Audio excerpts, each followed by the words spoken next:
निधनाचा आघात झाल्यानं अवघा महाराष्ट्र एकीकडे शोकसागरात बुडाला होता, तर याच परिस्थितीचा गैरफायदा घेत काही अधिकाऱ्यांनी आपल्या बेपर्वाई आणि संधिसाधूपणाचं दर्शन घडवलंय। अल्पसंख्याक मंत्री असलेल्या अजित पवारांच्या मृत्यूनंतर तातडीने राज्यातील 75 शिक्षण संस्थांना अल्पसंख्याक दर्जा दिल्याची धक्कादायक बाब समोर आली आहे। एबीपी माझाने हा धक्कादायक प्रकार उघड केल्यावर मुख्यमंत्र्यांनी या निर्णयाला स्थगिती दिली असून चौकशी करून दोषी अधिकाऱ्यांवर कारवाईचे आदेश देण्यात आले। धक्कादायक बाब म्हणजे यातील पहिलं प्रमाणपत्र अजित पवारांच्या अपघाताच्या दिवशी 28 जानेवारीला दुपारी 3:09 दिलं गेलं होतं। एबीपी माझाकडे 28 जानेवारी ते 2 फेब्रुवारी या कालावधीत देण्यात आलेली अशी 75 प्रमाणपत्र उपलब्ध आहेत। राज्यामध्ये शासकीय दुखवटा असताना या शिक्षण संस्थांना मंत्रालयातून गुपचूपपणे अल्पसंख्याक दर्जा दिला जात होता।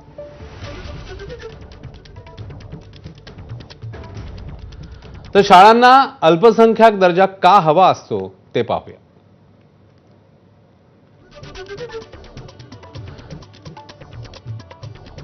श्रीमाता कन्यका सेवा संस्थेला 28 जानेवारीला दुपारी 3:09 प्रमाणपत्र देण्यात आलं।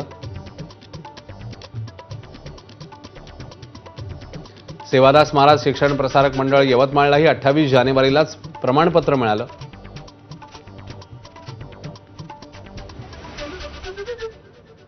अल्पसंख्याक दर्जाच्या शाळांना आरटीई कायदा लागू नाही, तर आरटीई कायदा लागू नसल्यानं 25% गरीब विद्यार्थ्यांच्या प्रवेशाचं बंधनही नाही। अल्पसंख्याक शाळांमध्ये शिक्षकांना टीईटीची अट नाही, तर अल्पसंख्याक शाळेतल्या शिक्षकांना पदोन्नतीमध्ये सवलत मिळते। अल्पसंख्याक शाळांना विविध कारणांसाठी कोट्यवधींचं अनुदान आणि देणगी घेण्याची मुभा आहे।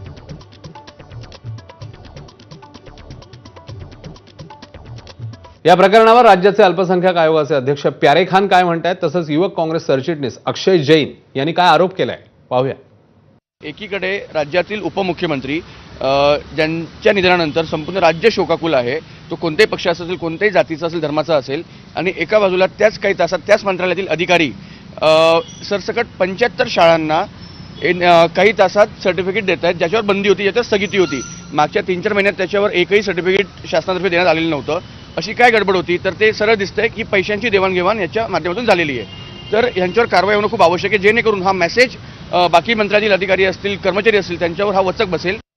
ये क्या संगठित अपराध है, ये सारी संस्था मिलकर करती है, तो इन पे एमसीसीओ की कार्रवाई यानी मोकोका की कार्रवाई होनी चाहिए।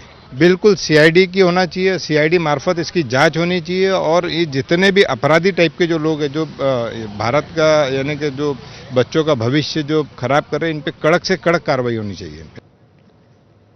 ठाकरेंच्या शिवसेनेचे नेते अंबादास दानवे आणि काँग्रेस प्रदेशाध्यक्ष हर्षवर्धन सपकाळ या संदर्भात काय म्हणतायत तेही जाणून घेऊया। अशा प्रकारची चौकशी आहे, याला तर टाळूवरचं रेताच्या टाळूवरचं लोणी खाणं हा शब्दशः हा प्रकार आहे। या प्रकरणाची चौकशी व्हावी, संबंधितांवर कारवाई व्हावी। हे कोणाच्या इशाऱ्यावर गेलं? हे मुख्यमंत्री देवेंद्र फडणवीस याला जबाबदार आहे की अजून कोण जबाबदार आहे, हे महाराष्ट्राला कळलं पाहिजे। एकंदरीत अजितदादा खमक्या एक व्यक्तिमत्वाचे धनी होते, एक प्रशासनावर त्यांची पकड होती, आणि त्यांच्या निधनातून सावरण्याच्या आधीच जर असं कृत्य जर झालं असेल तर याची संपूर्ण जबाबदारी देवेंद्र फडणवीसांनी स्वीकारली पाहिजे। मालेगावमधली बातमी मालेगावातल्यामुळे राज्यभरातलं राजकीय वातावरण आता पुन्हा एकदा तापण्याची चिन्ह आहेत। उपमहापौर शाने हिंद